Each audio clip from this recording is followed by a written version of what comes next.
Life turning pages, night turning days. I'm tired of waiting, I gotta make it. What's up, y'all? This Relly, y'all back with another video. Yes, son. Today we gotta talk about the Cleveland Cavaliers, and we gotta talk about how the fit has looked so far, right? I know it's only been one game. We've only seen one game of Caris LeVert on the Cleveland Cavaliers, but I think we could still have enough information to just briefly talk about how this impacts us. And of course, there's still some more trade rumors regarding the Cleveland Cavaliers. But before we get into that, I need you to smash that subscribe button. If you already subscribed to my channel, share it to somebody who ain't subscribed, because with y'all I know I can get there.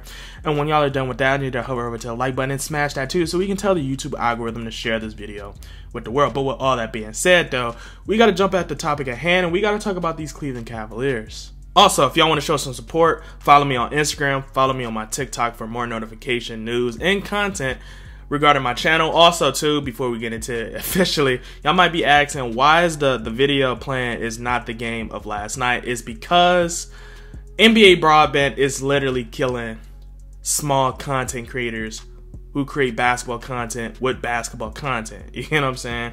And my most recent video, they hit me with a strike, and essentially I had to literally blur out the entire video in order to get it out of that zone. And you know, I had to literally fumble with it completely, to a point where it's literally a whole different video. Like, of course you hear me perfectly fine, but the visuals is literally different. But like I said, let's forget all that. Let's talk about the Cavs, right? Because a lot of people want to know, how do I feel about last night's game? Honestly, I think it went well. Like, I think it was some instances where we was a little sloppy against the Spurs. Kevin Love was not on the first couple quarters. He was still doing some very small things that was really great. But Darius Garland went off. Oh my God, tonight he showed me why I miss Darius Garland. You get what I'm saying? But yeah, you know, like, I really think this game was a really good game. You know, I feel like this game was interesting, intriguing, and it just showed us another perspective of the Cavs, right? And I'm very excited with Caris LeVert, because I do think he's gonna be a perfect fit. And I'm actually kind of interested to see how he works with Colin Sexton, assuming they bring him back to the roster, as much as y'all probably are. And I had to bring up the stats last night game too, to really kind of give y'all the picture, paint the picture of how the Cavs played. Like I said, Mobley was hooping, Jared Allen was definitely hooping, Garland for sure was hooping, the team was hooping, right? Like, obviously Caris LeVert probably did not go off the way a lot of people assume. I mean, Caris LeVert did come off the bench, and also Kevin Love was a little off. You can also probably say, you know, it was some things he had to adjust to while that was the case, but I'm not really afraid of that right now. I think the Cavs going forward is actually going to be better, which is exciting about the Cavs, because I think a lot of people understand this Cavs team, and I don't know why I'm making these short pauses. Like, for some reason, I'm like breathing stupid hard, but on the tangent, you get what I'm saying? I do think the Cavs is a team that is a contender, a playoff contender that has a huge variable on them. Reason why I say variable is because they can go a lot of different ways in the playoff. Like, they could have a decent run in the first round, but you can see them have a very decent run in the second round. But at the same time, you could really see them going to the finals, because yes, the Eastern Conference is a really deep conference this year. Yes, but a lot of these teams are having just issues, like Miami with health, Brooklyn with health and chemistry, Philly with chemistry. You know what I'm saying? Like, it's all the Boston, if they make it, chemistry, you know.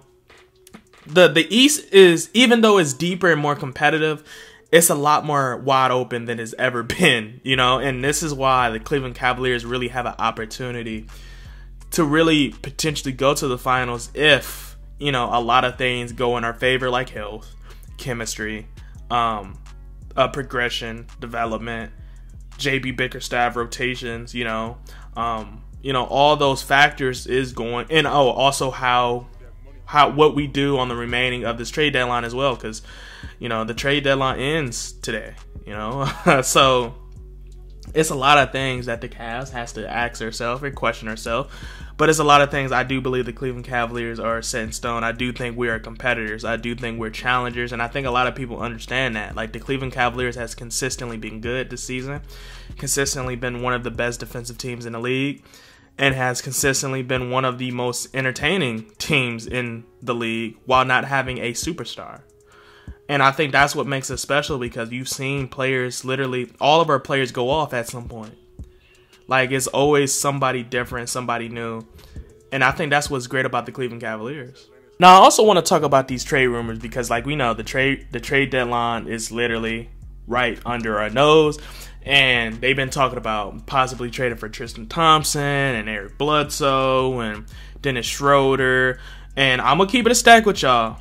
I do not want the Cavs to trade for any of those names at all, especially not Tristan Thompson. I do not think we need Tristan, like, especially not as a player to play on the floor. Like, if you're talking about maybe veteran leadership, but I feel like there's a lot of different ways to get a Tristan Thompson other than, like, trading for a player. Like, if that's the case, you might as well sign him for a front office role or coaching, you know what I'm saying? Like, get him to decide that in the off season. Like, I just don't think Tristan Thompson is a player we should be aiming for. Like, I know a lot of people like Tristan Thompson. He's a fan favorite for a lot of y'all, but I just do not think Tristan Thompson is here. This is why I was very happy with Kobe Altman when he did not decide to extend Tristan Thompson when he left the first year, because yes, I do acknowledge that Tristan Thompson did help us capture our first championship. He was on the team with capture our first championship, but it's things that he just do not do well that he doesn't bring. Like, he's a decent rebounder that's just not able to create his own shot, shoot from the three, shoot from the mid-range. Like, he can't create his own shot. He's not a really good defender. He's not a good shot blocker. So and all of that defeats the purpose of getting him. You get what I'm saying? Then when we start talking about, let's say, Dennis Schroeder. Why would we acquire Dennis Schroeder when we just acquired a guard in Caris LeVert? We have Rondo. We may potentially extend Colin Sexton, which we're more than likely going to extend Colin Sexton. We got Darius Garland, and we still have Goodwin. That does not make sense for us, especially when Dennis Schroeder is going to be looking for a bag. You know what I'm saying? Like, it's no point in doing that. Like, we do not need another guard. We need a wing. We need a wing, like maybe a backup wing or starting caliber wing, some of that nature. Those names are not something that we should be aiming for. And I feel like it was another guard I said. Oh, Eric Bledsoe. Oh, my God. No, please. I love Eric Bledsoe, but no. Like, I understand the veteran leadership, but we do not need those players. Not those caliber of players. They'd be great players for other teams, which would probably make a person be like, we should have traded for them. But because they're good on a certain team does not mean they'd be good on our team. That does not mean they'd be best fit on our team. Our system just do not acquire those three talents right now, right? And I think that's why Kobe Altman has not made the move for those said players, because he understands that we don't need them. You know, like, our team right now, honestly, I feel like it's very well constructed. And it's obvious right now what we need. We need maybe a shooter. You know, if a shooter's out there, and if it's possible to get a shooter that is a wing, that would be the best. That would be in the best interest of the Cavs. Yeah. So, like, Dennis Schroeder, no. Eric Bledsoe, no, and no on Tristan Thompson. Down in the comments too, I want y'all to tell me what y'all think about that, who y'all want, and if y'all really think I'm wrong here, and if we should acquire one of those three names. But down in the comments, let me know.